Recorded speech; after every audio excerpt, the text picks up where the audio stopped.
India విమానం చాలా danger జోన్ని touch చేసి రావడం ఇప్పుడు దేశవ్యాప్తంగా సంచలనం రేపుతోంది. ఈ విమానం పాకిస్తాన్ గగనతలంలోకి దూసుకెళ్లింది. ఢిల్లీ నుంచి అమృత్సర్ వెళ్తుండగా పాకిస్తాన్ ఎయిర్ స్పేస్లోకి ఎయిర్ ఇండియా విమానం వెళ్ళింది. AI-479 అనే విమానం ఇలా దారి తప్పి పాకిస్తాన్ ఎయిర్ స్పేస్లోకి వెళ్ళినట్లుగా తెలుస్తోంది. జూన్ 22న ఈ ప్రమాదకరమైనటువంటి ఘటన చోటు చేసుకుంది. అమృత్సర్ విమానాశ్రయంలో ల్యాండింగ్ కాకుండా రన్వే పై నుంచి మళ్ళీ పైకి లేచే క్రమంలో పాక్ సరిహద్దు దాటి లోపలికి వెళ్ళిపోయినట్లుగా తెలుస్తోంది. ఈ ఘటనపై ఎయిర్ ఇండియా యాజమాన్యం చాలా తీవ్రంగా స్పందించింది. అంతర్గత దర్యాప్తుకు కూడా ఆదేశించింది. ఉద్దేశపూర్వకంగా ఈ ఘటన జరిగిందా లేక సాంకేతిక కారణాల వల్ల ఈ ఘటన జరిగిందా అనే దానిపై ఇప్పుడు విచారణ చేస్తున్నారు. రెండు దేశాల మధ్య ఉద్రిక్తతల వేళ ఇలాంటి ఘటన చోటు చేసుకోవడం చాలా టెన్షన్ని కలిగిస్తున్నటువంటి పరిస్థితి మనం చూస్తున్నాం. అయితే ఇక్కడ ఒక విషయాన్ని మనం గమనించవచ్చు. వెంటనే పాకిస్తాన్ హెచ్చరించింది. Lahore air traffic control ATC air traffic control of Lahore విమానాన్ని హెచ్చరించినట్లుగా తెలుస్తుంది. మీరు పర్మిషన్ లేకుండా మా ఎయిర్ స్పేస్లోకి వచ్చారు, వెంటనే వెనక్కి వెళ్ళిపోండి, లేదంటే మా ఎయిర్ స్పేస్ని విడిచి వెళ్ళిపోండి, లేదంటే మేము చర్యలు తీసుకోవాల్సి వస్తుంది అని లాహోర్ ఎయిర్ ట్రాఫిక్ కంట్రోల్ హెచ్చరించిన నేపథ్యంలో వెంటనే వాళ్ళు రియలైజ్ అయ్యారు. అయితే అక్కడ ఏం జరిగింది? వెళ్తున్న సమయంలో మనందరికీ తెలిసిందే, అతి కొద్ది తేడా మాత్రమే ఉంది అక్కడ బోర్డర్కి, అలాగే విమానం ప్రయాణించాల్సినటువంటి ప్రాంతానికి. ఈ నేపథ్యంలోనే అమృత్సర్కి చాలా కొద్ది దూరం, అరౌండ్ 30 కిలోమీటర్స్ మాత్రమే ఉంటుంది బోర్డర్.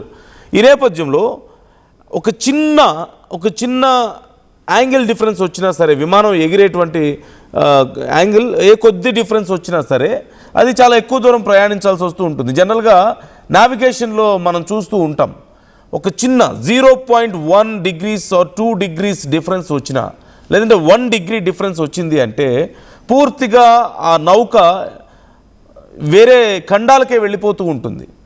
అలాంటి పరిస్థితి ఇక్కడ విమానయానంలోనూ ఉంటుంది. ఒక్క 1 or 2 degrees డిఫరెన్స్లో విమానం ఎగిరినా సరే పూర్తిగా దారి తప్పిపోయే ప్రమాదం ఉంటుంది. అయితే we all know, just like road map, air స్పేస్లో కూడా మ్యాప్స్ ఉంటాయి. ఆ రోడ్ని చాలా క్లియర్గా ఫాలో అవుతుంటాయి ఫ్లైట్స్. అయితే కొన్ని సాంకేతిక కారణాల వల్ల వాళ్ళ మ్యాప్లో ఏదో సమస్య వచ్చిందని, దాని కారణంగానే ఇప్పుడు ఈ విమానం దారి తప్పింది అని కూడా ఇప్పటికే సమాచారం అందుతోంది. అయితే వేరే ఇంకేదైనా దేశం అయితే ఎంత పెద్ద సమస్య ఉండేది కాదేమో. శ్రీలంకనో లేదంటే ఇంకేదైనా వేరే దేశం అయితే ఇంత పెద్ద సమస్య ఉండేది కాదు, ఈవెన్ బంగ్లాదేశ్. కానీ పాకిస్తాన్ అవ్వడం వల్ల, మన శత్రు దేశం అవ్వడం వల్ల, పొరపాటున ఒకవేళ పాకిస్తాన్ కనుక ఏదైనా ఉద్రిక్త చర్యలకు పాల్పడి ఉంటే, ఏదైనా కఠిన నిర్ణయం తీసుకొని ఉంటే, ఇప్పటికే వాళ్ళ మెంటాలిటీ మనకు తెలిసిందే. భారత్ని ఎలా దెబ్బ కొట్టాలా అని మన అమాయక ప్రజల ప్రాణాలు ఎంత నీచంగా, ఎంత దారుణంగా తీస్తున్నారో మనం చూసాం. పహల్గామ్ ఘటన దానికి ఒక పెద్ద ఉదాహరణే. ఇక్కడికి వచ్చి మన వాళ్ళ బట్టలు తీసి, ప్యాంటులు తీసి, మన పురుషులవి ముస్లిమ్సా కాదా అని చెక్ చేసి వాళ్ళతో కల్మా చదివించి, ఆ తర్వాత కల్మా చదవకపోతే ప్రాణాలు తీసినటువంటి పరిస్థితి భార్య ముందు, తల్లుల ముందు, కొడుకులు కూతుర్ల ముందే. అంత నీచమైనటువంటి పనులు చేసేవాళ్ళు. అలాంటి మనస్తత్వం కాబట్టే ఇంత భయపడాల్సి వస్తుంది.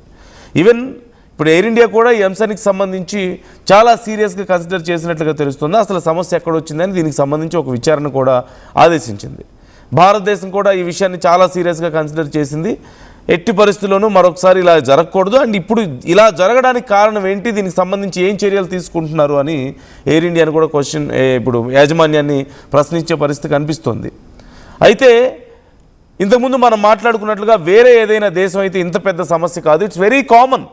మనకి ఎలాగైతే GPS ట్రాకర్లో మనం GPS పెట్టుకొని వెళ్తున్నప్పుడు రోడ్స్ ఒక్కొక్కసారి కన్ఫ్యూజ్ అవుతూ ఉండొచ్చు, మనం కన్ఫ్యూజ్ అవ్వచ్చు, లేదంటే రాంగ్ రోడ్ చూపించవచ్చు, అక్కడైనా మ్యాప్లో అయినా రాంగ్గా చూపించవచ్చు కొన్ని సందర్భాల్లో. అలాంటిది విమానాల్లో జరగడం పెద్దగా ఆశ్చర్యకరమైన విషయం ఏం కాదు. After all it just signal. Maybe some times mall function, some times human error అయి ఉండొచ్చేమో. అందులోనూ ఇక్కడ చాలా కీలకమైన విషయం, ఇది సామాన్య ప్రజలు ట్రావెల్ చేసేటువంటి ఫ్లైట్. అదే ఒకవేళ యుద్ధ విమానం అయి ఉంటే ఈ పాటికి పాకిస్తాన్ ఎంత కంగారు పడిపోయేది, పాకిస్తాన్ ఎంత రియాక్ట్ అయ్యేది. లేదు, ఒకవేళ పొరపాటున మన యుద్ధ విమానం వెళ్ళొచ్చిన రోడ్డు దారి తప్పి అది ఖచ్చితంగా పాకిస్తాన్ మీద అటాక్ చేయడానికే వచ్చిందని చెప్పేసి, భారతదేశం అటాక్ చేయడానికి ప్రయత్నించిందని చెప్పి, లేదంటే మమ్మల్ని చూసి తోక ముడిచిందని చెప్పి అంతర్జాతీయ స్థాయిలో ఎంత పెద్ద గొడవకు దిగేదో మనందరికీ తెలిసింది. లక్కీగా ఇది సామాన్య ప్రజలు ప్రయాణించేటువంటి ఫ్లైట్ అవడం వల్ల ఇలాంటి అవకాశం లేకుండా పోయింది. That's why it is very serious. ఒక చిన్న రోడ్ అలా ఒక 30 కిలోమీటర్ల డిస్టెన్సే ఉంది కాబట్టి బోర్డర్ని అనుకోకుండా క్రాస్ చేయడం అనేది పెద్ద విషయమేం కాదు. కానీ ఇది పాకిస్తాన్ మ్యాటర్ అవడం వల్ల చాలా పెద్ద విషయం. పాకిస్తాన్కి సంబంధించిన ఎయిర్లైన్స్ ఇప్పటికే దీనికి సంబంధించి వాళ్ళ ఎయిర్ కంట్రోల్ డిపార్ట్మెంట్ వాళ్ళని హెచ్చరించబట్టి సరిపోయింది. ఇంకేదైనా నిర్ణయం తీసుకున్నా లేదంటే కొంచెం ఉద్రేకపడినా సరే ఎంత పెద్ద నష్టం జరిగేదో మనకు తెలిసిందే. లక్కీగా ప్యాసింజర్స్ అందరూ సేఫ్గా ఉన్నారు, ఫ్లైట్ సేఫ్గా ల్యాండ్ అయింది. దీనికి సంబంధించి విచారణ జరగబోతుంది. And as you can see, నేను మీకు ఆ మ్యాప్స్ కూడా చూపించే ప్రయత్నం చేస్తున్నాను. ఒకసారి మీరు అక్కడ చూడొచ్చు. వెళ్ళొచ్చే సమయంలో అదిగో లాహోర్కి దగ్గరగా అలా వెళ్ళి రావడాన్ని మీరు గమనించవచ్చు. చాలా క్లోజ్ బోర్డర్ ఉంటుంది అక్కడ. ముఖ్యంగా అమృత్సర్కి చాలా క్లోజ్గా ఉంటుంది బోర్డర్. దానివల్ల కూడా ఈ ప్రమాదం జరిగినట్లుగా మనకు కనిపిస్తుంది. It just a matter of 28 to 30 kilometres only. So మీ అభిప్రాయాలు ఏంటి ఈ అంశానికి సంబంధించి? పాకిస్తాన్ మరి ఈ విషయంలో కూడా చాలా రాద్ధాంతం చేయగలుగుతుంది కావాలనుకుంటే, కానీ అలాంటి పని చేయలేదు. మేబీ వాళ్ళు కూడా ఈజీగా తీసుకున్నారా సాధారణ ప్యాసింజర్స్ ఉండే ఫ్లైట్ అవడం వల్ల అనేది ఇప్పుడు చాలా చర్చనీయాంశం అవుతుంది. మరోవైపు ఫ్లైట్ ట్రాక్ మ్యాప్ అనేది కూడా ఒకటి ఉంటుంది. దాంట్లో జస్ట్ లైక్ మనం వెహికల్లో వెళ్ళేటప్పుడు జీపీఎస్లో ఎలాగైతే మ్యాప్స్ ఓపెన్ చేసుకుని వెళ్తామో అలాగే ఫ్లైట్ ట్రాక్ మ్యాప్ ఉంటుంది.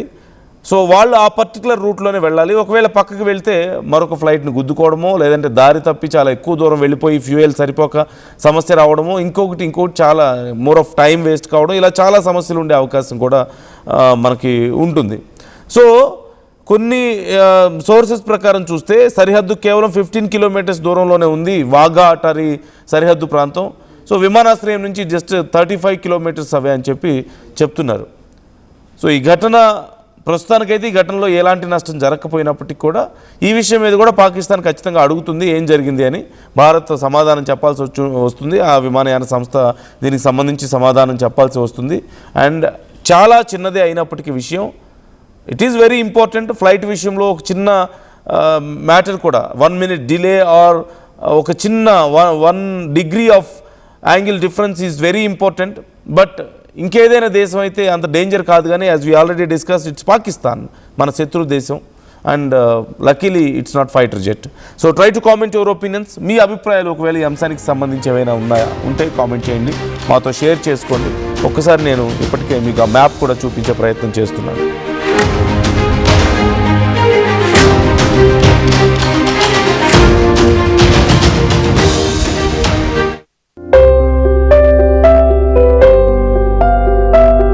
చిన్న చిన్న ఆనందాలు 35 ఏళ్లుగా నా జీవితంలో లేవు.